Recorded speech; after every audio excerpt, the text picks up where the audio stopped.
Cek cek cek. Assalamualaikum warahmatullahi wabarakatuh. Waalaikumsalam warahmatullahi wabarakatuh. Ya, di sini saya bertiga ya, satu dua tiga dengan para masaih dengan Ustadz Ajib Nurdiansah dari Temanggung. Jangan Ustadz itu terlalu tinggi ya mas menurut saya. Ustadz itu di kalangan pesantren itu udah ilmu luar biasa. Terus Saya panggilnya Kang aja. dengan Kang Ajib Nurdiansah dengan Buya Faisal dari Gresik nih mas. Insyaallah ini akan membahas tentang degradasi moral dan hedonisme di zaman sekarang. Kenapa kok anak-anak sekarang kok yang diunggulkan itu malah penampilannya, enggak isinya? Kayak ada sebuah lagu itu dari Sang Seputra gitu, Negara Lucu itu, tahu nggak? Itu kok lagu itu kayak real banget di zaman sekarang. Banyak gaya kosong isinya. Nah, kenapa itu Mas Faisal? Baik, sebagai pemantik awal mungkin kita berbicara tentang konteks ya. Iya. Konteks hedon sendiri mungkin sudah ada dari zaman dahulu, Iya. tapi beda persepsi. Nah, hedonisme dalam bahasa Yunani sendiri kan dari kata hedon.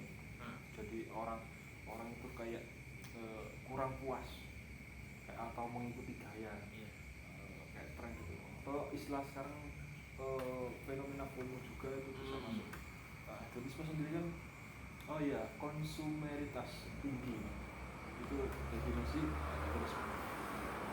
Nah, kalau orang zaman sekarang karena kan sudah dipermudah oleh akses internet, gadget dan lain-lain, itu yang membuat kayak orang zaman sekarang itu nggak bisa berpikir panjang.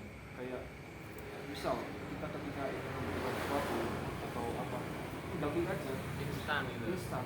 Jadi kurang menimbang lagi terkait apa yang mau dia suka atau yang dia ingini. Sementara berbeda dengan konsepnya orang zaman dulu. Zaman dahulu itu ketika orang ingin makan itu harus nandur dulu. Iya. Harus nandur pari, Nanam. Iya. bahasa Indonesia nanam, Iya. tanam Benar. Jawa soalnya. Siap. Awan mas. Kalau Gitu. Jadi ketika ingin makan sayur, kita harus nanam dulu. Karena kalau sekarang tinggal klik, dia banyak aplikasinya, ada Ya, aplikasi hijau, Shopee oranye, Food. dan lain-lain. Jangan nyebut merek mas, Sorry. soalnya kita nggak disponsorin. Nah gitu. Jadi tantangannya mungkin di era sekarang karena era digital juga ini termasuk akan menggerus nilai-nilai moral. Seperti gini, banyak terjadi kasus seperti itu. Contoh yang kemarin itu tentang pelayaran ya. Iya. Di pelayaran. Si pelayaran itu kalau kita ulik kisahnya, itu kurang bermoral. Kenapa? Di situ karena dia relasi kuasa atau mempunyai kuasa sebagai konsumen, sebagai pembeli. Jadi dia bisa seenaknya mengatur-ngatur kayak memvonis atau memberi keputusan kepada si driver atau si pekerja tadi. Ketika ini kok nggak on time dan lain-lain, itu kan salah satu termasuk etika. Ketika berbicara dengan orang, etikanya seperti apa gitu. Ketika kita berbaur dengan masyarakat yang belum kita kenal terutama, itu seperti apa baiknya, itu kan termasuk moral sendiri di zaman sekarang mungkin ada pengaruhnya dengan hedonisme tadi. Mohon maaf, saya potong nah. Tadi hedonisme itu ya, yang pelayaran itu kan bukan pelayaran itu. Karena pelayaran itu cuma kerja di pelabuhan. Oh ternyata gitu Iya. kata aslinya. Yang baca-baca di berita itu cuma gitu. Dan satu keluarga itu yang kena jadi yang tersangka. Jadi kan karena tadi termasuk hedon juga karena ada brand pelayaran. Brand pelayaran, embel-embel. Pelayaran jadi embel-embel. Si driver itu takut Dengan kali Iya.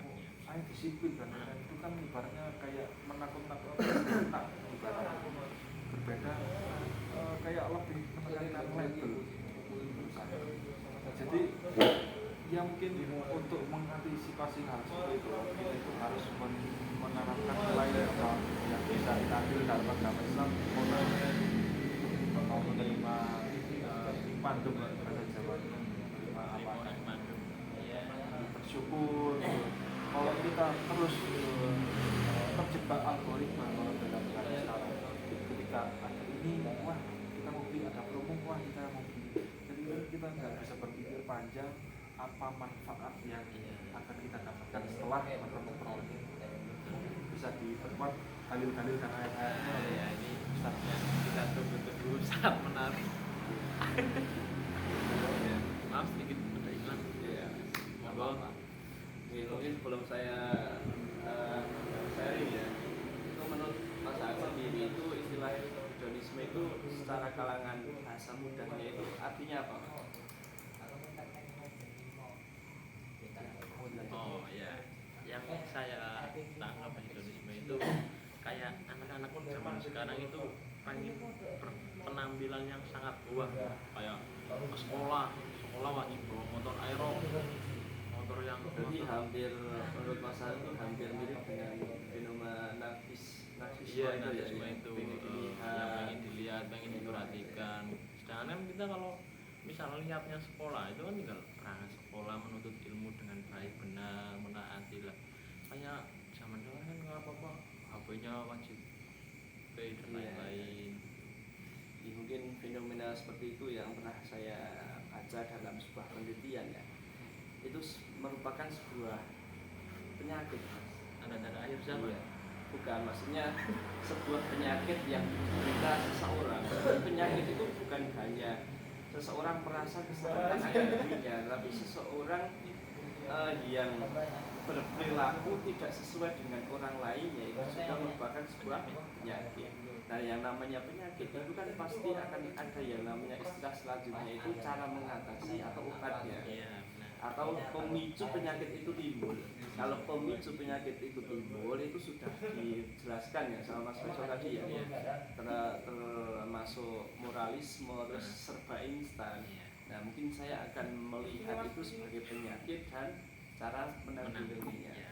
Karena saya berkuliah di keilmuan tasawuf, maka saya akan menjawab atau mengobati atau solusi untuk mengatasi masalah itu dengan apa yang saya pelajari dengan ilmu tasawuf. Nah, saya membaca dalam penelitian skripsi S1 ya, itu sebuah penyakit hedonisme atau narsisme yang ingin terlihat dirinya itu melebihi orang lain atau untuk bergaya-gaya. Iya. Itu perlu diatasi dengan namanya ilmu tasawuf. Konteksnya itu adalah zuhud dan cinta ilahi. Karena itu ya, karena hedonisme atau narsisme itu adalah penyakit atau biasa namakan lain itu mencintai diri sendiri dengan berlebihan. Iya. Nah, itu harus ya juga bahwa mencintai diri sendiri itu harus didasari dengan mencintai ilahi dan juga dengan didasari ilmu sebenarnya tadi zuhud tawadhu ya. Iya, Tasbihun nafas. Iya. Nah, seseorang yang terlalu mencintai dirinya yang berlebihan itu harus dicegah. Nah, misalnya kita berperilaku sebagai orang lain atau kita merasa diri sendiri kita yang seperti itu, maka kita harus melihat, misalnya kalau diri sendiri kita harus melihat bahwa saya ini berperilaku seperti ini itu telah berlebihan dan melampaui batasnya.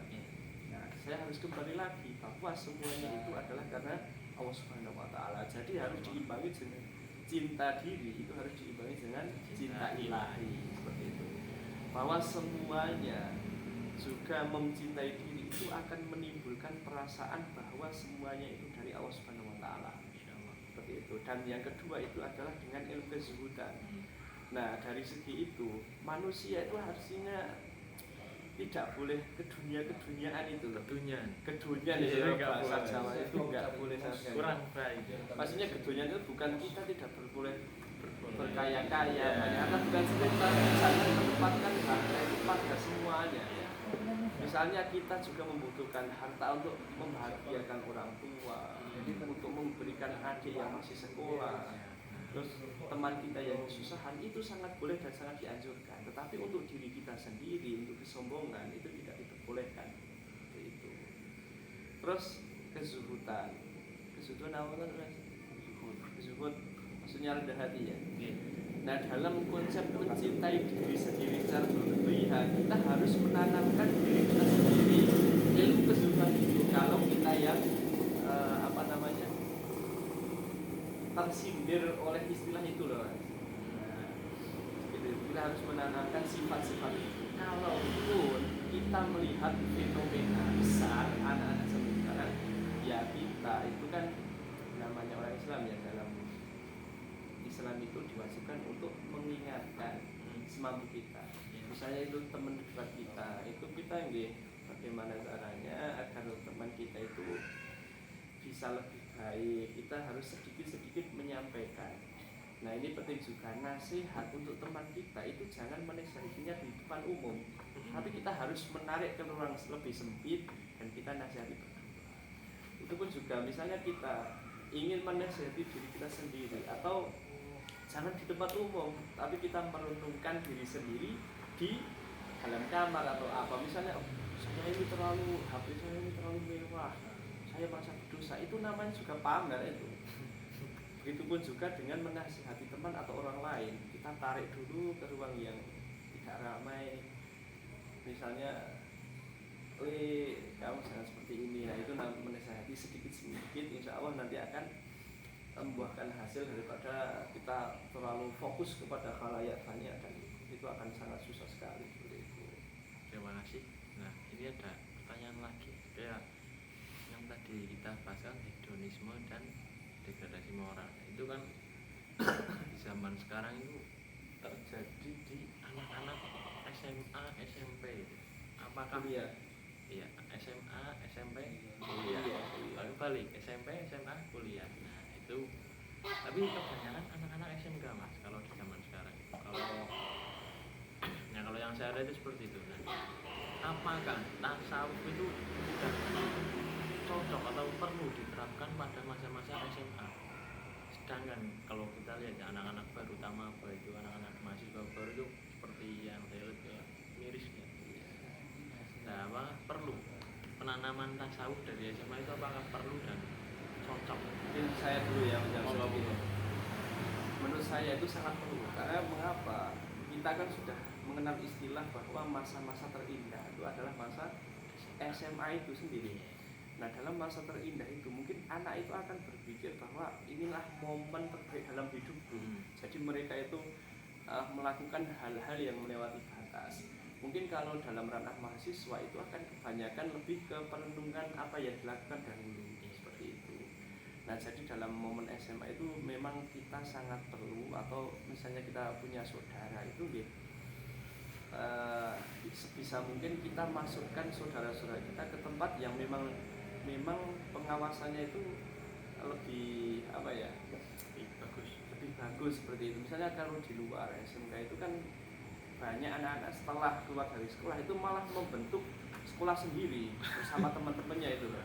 Sekolah sendiri gimana ya? Maksudnya itu sekolah dengan motor, sekolah dengan barang brandingnya, komunitasnya. Dalam Islam juga dijelaskan anak itu idealisnya itu masuk pondok itu sekitar umur 13 tahun.